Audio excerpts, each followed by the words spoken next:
Вторник, 18 јули, кратки вести во 12 часот.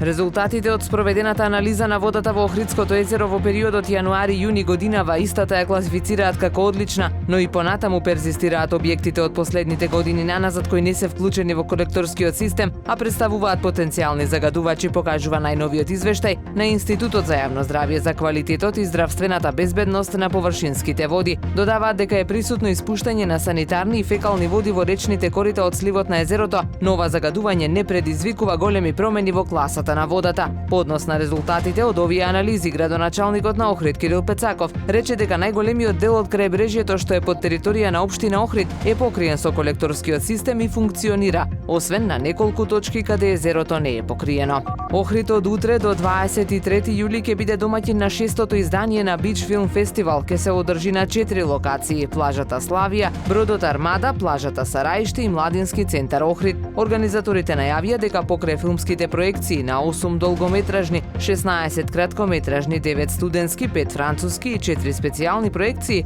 предвидени се и музички настапи, мастер часови и изложби. Денеска од 17 часот на стадионот Билјанини извори Струга Трим Лум ќе игра против Жалгирис во квалификациите од Лигата на шампионите. Ниту една екипа нема предност од првиот дуел, бидејќи во Литванија немаше голови, изигра 0-0. Сите билети се распродадени и стадионот ќе биде исполнет до последно место. Шампионот на Македонија се наоѓа пред историска шанса да го прескокне првото коло од квалификациите на Лигата на шампионите.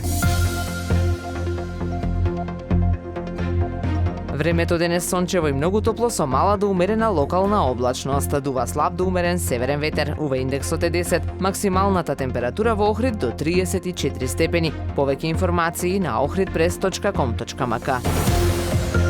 Уредник и водител на вестите Даниела Спасик. Технички реализатор Реджеп Селман.